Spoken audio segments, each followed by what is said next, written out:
بعد ما طابت انا اختاريت غادي نديرها على هذا الشكل. الريحه كتحمق، اللهم بارك. الشيشه بسم الله ما شاء الله. ندوق معاكم بسم الله بهذا الصوص اللي كتحمق، تبارك الله ما شاء الله. شوفوا الطبقات، شوفوا الالوان، شوفوا ما شاء الله. عليكم ورحمة الله وبركاته. مرحبا بكم معنا في قناة مطبخ لاله وبناتها. اليوم بإذن الله شوفوا شنو موجودة لكم. موجودة لكم كيك رائع تبارك الله، مشكلات بالليمون والقشرة ديال الليمون باللوز بشوية الكركاع من السم، تبارك الله ما شاء الله. غادي تحماقوا عليه، كنتمنى ينال الاعجاب ديالكم. قبل ما نوريكم المقادير، بالنسبة للمول هذا هو اللي استعملت. شوف راه كتجي غسال. عندنا الدقيق اللي غادي نغربلوه الابيض، عندنا هنا 3 البيضات، هنا درت كاس ونص ديال السنيده. الصراحه انا عزيز عليا الحلاوه. هنا عندي كاس ونص ديال الليمون، كاس ديال الزيت، هادو نفس القياس. هنا عندي فانيلا، كاس ديال الحليب، 3 ديال الخمارات، كاكاو. هنا انا كنشري ديال العبار باش نغربلو على خاطري. هنا عندنا واحد القبيصه ديال الملحه، هادو جوج قشور تاع الليمون، جوج ليمونات محكوكين. عندي هذيك الحكاكه كتخرجهم زوينه، نوريها لكم. هذه كتعطيك القشره على حقها وطريقه احسن من هذيك العاديه الكبيره. اول حاجه غادي نبدا بها، غادي ناخذ هنايا الكاس. انا ديجا راني غسلته وكل شيء. شنو غادي ندير فيه؟ غادي ندير فيه هنايا 3 ديال البيضات، وغادي نخدمهم مع السنيده. كيف كنعرفوا دائما البيض يتخدم مع السنيده. غادي نخدمهم مزيان حتى يطلعوا.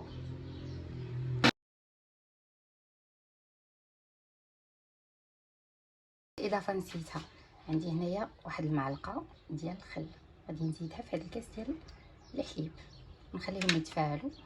بلا ما نكون ساليت طحنت مزيان هادشي راه غادي يكونوا تفاعلوا باش نقدر نزيدو.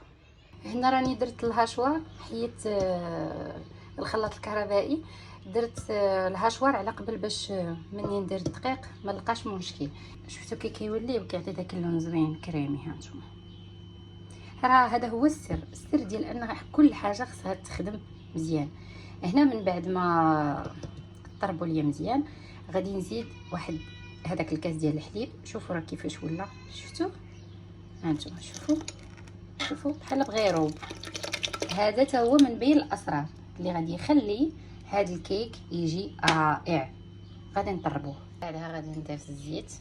هي الا كنتو خدامين بالخلاط الكهربائي من الافضل ديروا بحال هكا، هاد القضيه بحال هكا وكيتخلط كيعطي قوام زوين. انا خدامه بالهاشوار، غادي نخشي كلشي في خطره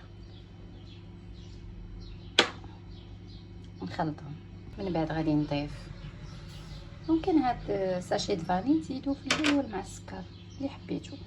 غادي نضيف هذيك القريصه ديال الملح، وغادي نضيف عصير ديال البرتقال. عرفتوا الريحه كي دايره تبارك الله ما شاء الله، طالعه كتهبل. مرحله غادي نضيف الدقيق ياك اللي غادي نضيف عليه هنايا 3 ديال الساشيات ديال الخميره، وغادي نضيف بشويه بشويه. غادي نغربلو هذه الكميه كامله ونضيفها، ولا مازال خاصني غادي نزيد. انا ما غاديش نعطيكم قياس محدد ديال الدقيق، زيدوا على حساب الدقيق اللي عندكم، حيت كاين اللي كيشرب وكاين اللي ما كيشربش. كيف كتشوفوا هنا ها هو القوام اللي حصلت عليه. شوفوا خصك تكتب رقم 8. هانتوما هزوا مزيان كتبوا رقم 8. شفتوا كيتكتب صافي. يعني من كتولي بحال هكا كتحسوا بها خاطره، تكونش خاطره بزاف تاني باش ما تجيكمش بحال الخبز. صافي راه مزيان. دابا شنو غادي ندير؟ دابا غادي نضيف قشور ديال الليمون ونضيفهم بكل فرح، لان الريحه ديالهم راه ما نعاودش لكم يا سلام. من غادي يتخلطوا غادي ناخذ شويه من هنا، واخا هذا القياس ولا ما عرفتش. المهم انا غنوريكم. غادي نزيد عليه شويه ديال الكاكاو، هذا باش غادي يعطي واحد ديزاين زوين في الاخر. هنايا راه قسمت هذا، خديت واحد شويه زدت عليه شويه ديال الحليب، حيت الكاكاو كيعقد الخليط، كيولي عاقد كتر كينشف. ضروري ما نزيدو شويه ديال الحليب باش يلاه كيجي مزيان على هذا الشكل. صافي. وهذا كيف كتشوفوا القوام ديالو يكون بحال هكا. شفتوا مزيان الحمد لله. دابا شنو غادي ندير لهم؟ واحد لاستيوس باش كيجي داكشي زوين تبارك الله ما شاء الله. انا هذه راه غسلتها الغطايه ديالها، غادي نخليها، غادي نغطيها واحد ربع ساعه ولا نص ساعه على حساب الوقت تسالي نتيا ما تخافيش. بحال كنقولوا كتخمر، هي راه ما كتخمرش لان ما فيهاش الخميره ديال الدار، فيها الخميره الكيماويه. هذيك الخميره الكيماويه كتفاعل كتولي بحال العجينه عندها واحد لا تيكستور واحده اخرى. هانتوما غادي تشوفوا معايا كيفاش غادي تولي. حيت كندخلوها للفران من بعد ما غادي ندهنوا مزيان بالزبده والدقيق. من بعد ما خليتها هانتوما شفتوا كي ولات، هنا تقريبا راه شي نص ساعه خليتها بلا ما قضيت شغلات اخرين. شفتوا كي كتولي، راه كل ما خليتوها كتجي بحال كتقطع. هانتوما شوفوا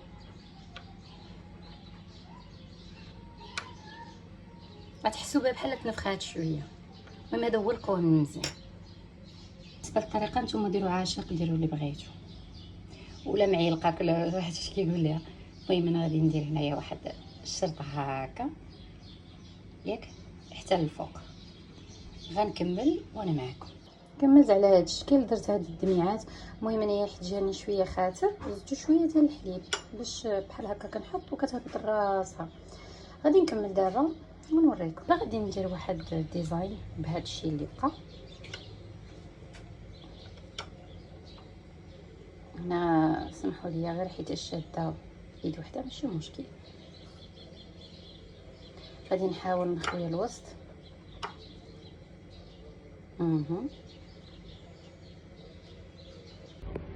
الفران راني درتو كيسخن بحال هكا باش انا كيعجبني نسخن الفران، كنحس انني كنربح الوقت. صافي شكلوها كيف ما بغيتو باش تحطوها على الجهه اللي غتجيكم زوينه. جاكم الديزاين مني طابت من الجهه السفليه زوين ديروها، جاكم من الجهه العلويه ديروها او زينوها باش ما بغيتو. هذاك الشيء كيبقى اختياري. كاين اللي كيبغيها تبقى ناشفه يعني سامبل عاديه. صحه وراحه بصحتكم جميعا.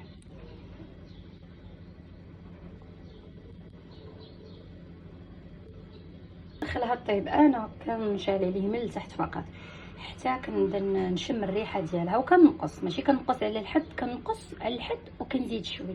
كنبدا نشم في الريحه ديال الكيكه، كنجي كنقلب. بعض المرات راها كطيب من الفوق، كطيب وهي شاعل الفران غير من التحت. الا كنتو تقدروا تخليوها طيب بحال هكا انا راه كتعجبني. يعني ماشي نتسناها حتى طيب ليا من التحت وعاد كننزلها باش كتحمر من الفوق. بعض المرات لا نقصوا عليها البوطه غادي طيب حتى من الفوق وانتم شاعلين لها غير من التحت. عطيوها الخاطر وعطيوها الوقت. من بعد ما طابت انا اختاريت غادي نديرها على هذا الشكل، على هذه الجهه. واخا هي راه غادي نزينوها بلا صوص، ولكن بالنسبه للناس اللي بغاو غير هذا الشكل فراه يكتفيو به. شوفوا كي كتجي ما شاء الله على مزويناتها، والريحه تبارك الله ما نعاودش لكم كيف طالعه مخلطه ما بين الليمون وكاكاو. اللهم بارك. اول حاجه غنديرو هي غادي نتكوها مزيان بحال هكا.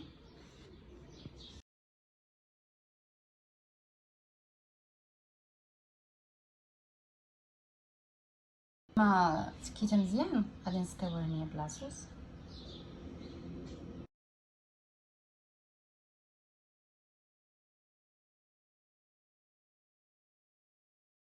اخر مرحله هي غادي ندير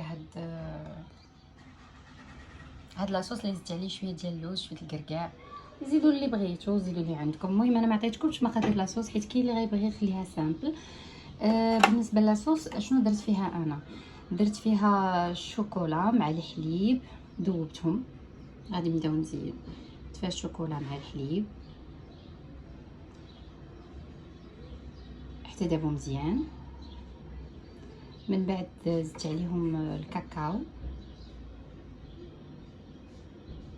وزدت عليهم الشكلاط بودره.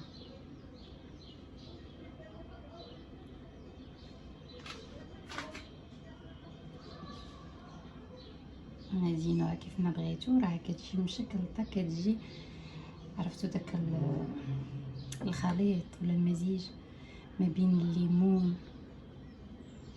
الريحه انا ما نعاودش لكم، خيركم في داركم. آه شي حاجة رائعة ما شاء الله تبارك الرحمن.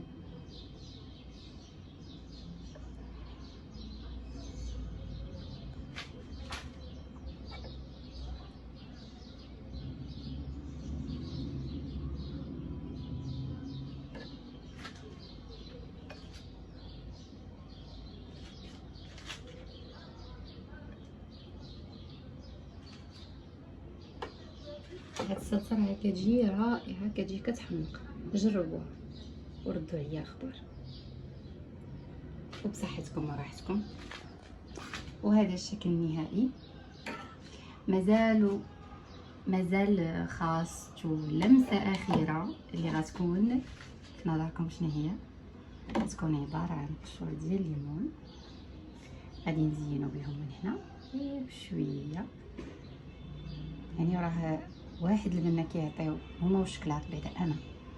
انا بعدا راني كنحماق على هاد المزيج.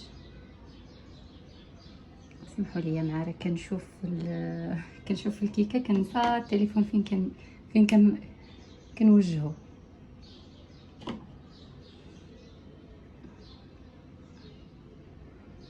بحال هكا كلوا مع راسكم وكلوا وذوقوا جيرانكم، تاكلوش بوحدكم. صافي هكا تبارك الله ما شاء الله. والوسط غادي نديرو الاضافه الاخيره، اللمسه الاخيره. غنضيفو واحد شويه هنا باش يجي داك المنظر ديال هاد الكروكو اللي هما اللوز والمقرقع.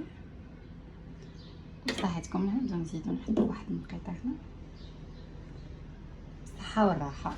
وهذا الشكل النهائي. نتمنى يكون نال الاعجاب ديالكم، وما تبخلوش علينا بالاراء ديالكم، ما تبخلوش علينا باشتراككم في القناه. خليو لينا جيم، خليو لينا ديروا لنا البارطاج لا فيديو باش كلشي يستافد. و مرحبا بكم وبصحه والراحه.